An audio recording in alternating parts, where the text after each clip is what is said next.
Alrighty, hey what's up guys, it's Zach and welcome to a different kind of video. It's not really much of a skit or anything, it's just a kind of review. It's a niche and hobby video, which is just me talking about Sonic plushies, but we will be talking about the evolution of Sonic plushies from beginning to now. Please note that I may not mention every Sonic plush that's ever been made because there's just simply too many and it would be kind of difficult doing that. We're just going to be talking about the ones that we just simply recall and remember seeing, especially the ones that stand out. Now with all that out of the way, let's begin. Our first plush predates every entry on this list. This here is the very first Sonic plush. All we know from this plush is that it was around during pitch meetings for the original Sonic the Hedgehog video game and was never released to the public, meaning it was only exclusive to Sega, and you couldn't find it in retail stores or anywhere else for that meaning. He looks great. Honestly, it looks better than a lot of the other Sonic plushies you see nowadays. You can tell what era of Sonic the Hedgehog this plushie was made simply because of its designs. And honestly, what else is there to say? It's Sonic the Hedgehog from the original game. He's cool, he's blue, and dare I say, this is probably one of the best Sonic plushies that you'll find in his classic form. Especially for the time of when it was being made. And now our second entry. It's a bit of a downgrade, but I wouldn't say it's a bad downgrade. This here is the Sega Prize Sonic the Hedgehog plush, aka Stringy Sonic as the community likes to call him. He got his name Stringy Sonic simply because, well, his arms and legs are just simply made out of string. The construction out of this plush is a bit of a downgrade like I mentioned earlier when being compared to the very first entry on this video, due to his lack of detail. The very low quality on how this plush was made and the overall design of the plush was just a little but I could totally see why people like this guy. He's silly, he's cute, even if he has like the most simplistic details, he's a pretty decent plush. Next up, we get back into the swing of things. This is the Sonic the Fighters plush. In case you guys haven't been catching on to the theme of this video, we're talking about plushies that release with their respective video games or shows. This here is just, well, Sonic the Fighter Sonic. He was released alongside a bunch of other characters, and he's just, well, Sonic. That's really the best way to put it. Even if you didn't know this was a Sonic the Fighters themed plush, it's a pretty decent classic Sonic plush for what it is. Even if I think that Super Sonic from the set is way better than this guy, but you know what, I digress. Oh yeah, here we go. This is the big leagues now, baby. Sonic is back and he's lean, he's mean, he ain't green, but he's cool, blue, and has an attitude. Sonic Adventure is the first Sonic the Hedgehog game that adapted into 3D, and my goodness, was it a legendary game indeed. And along with that game came a plush set. Well, there were multiple, but we're talking about this one specifically. He honestly looks great. It's clear that his design is based off of the inspiration of the Sonic the Hedgehog, well, Sonic Adventure art, which in itself is a step up from the original Sonic design. He's more edgier, he has the green eyes, slimmer build, and more detailed shoes. And most importantly, he had swag, as opposed to the other Sonic designs that you see nowadays. This plush is Sonic, and he's greater than ever. The only flaws is the button eyes. If not taken care of well, they could get scratched over time. And the little extra bits on his shoes, which if they're not being taken care of, they can peel over time. But if you find one in good condition, I say you got yourself a pretty awesome Sonic plush.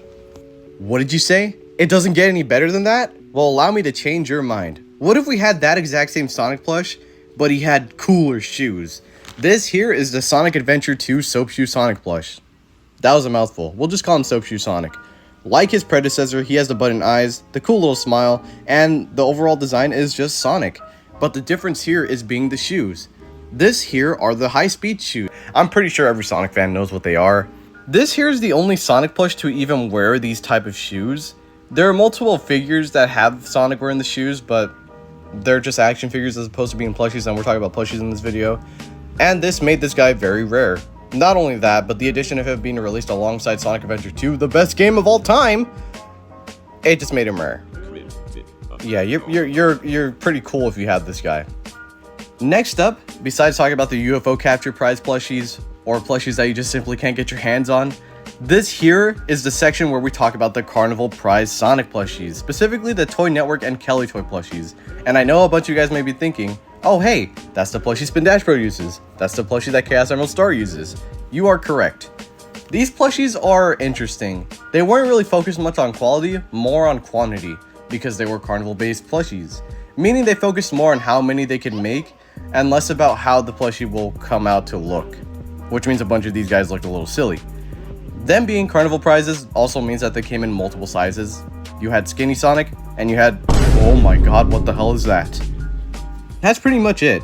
These plushies are a bit universal, especially the Toy Network one, because he was released alongside Sonic Adventure and Sonic X, but then he was also released as a standalone plushie, which both of these plushies do have a lot in common. And even current day Sonic plushies do this nowadays. They worry less about what they relate to and just more the fact that they're based off of the franchise itself. These are all pretty cool plushies, huh?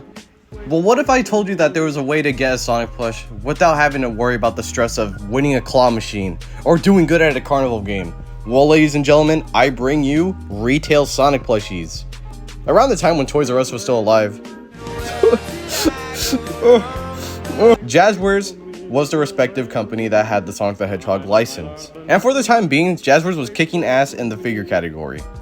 They were a bit lackluster in the plush area though. For the plushies, we didn't really have much. They did do the classic Sonic stuff and the 20th anniversary thing too, but that was mainly because at the time being, Jazwares had the line when Sonic Generations was the hype, so it only makes sense. And in terms of Sonic specifically, you had classic Sonic, you had light blue Sonic, dark blue Sonic, giant head Sonic, and oh my goodness. You can see a lot of these plushies back in older YouTube videos made by specific YouTubers. And unfortunately, because of Jazwares giving up the license of Sonic, these plushies ended up being rare. Thanks, Larry! Honestly, if you had one of these Sonic plushies back in the day, you were deemed the coolest kid ever.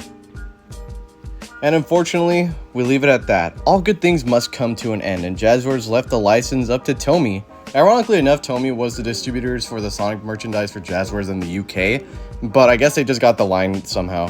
I won't really spend too much time talking about Tomy because they didn't really stick out much in terms of merchandise. It was a weird void and an interesting time to be a Sonic fan.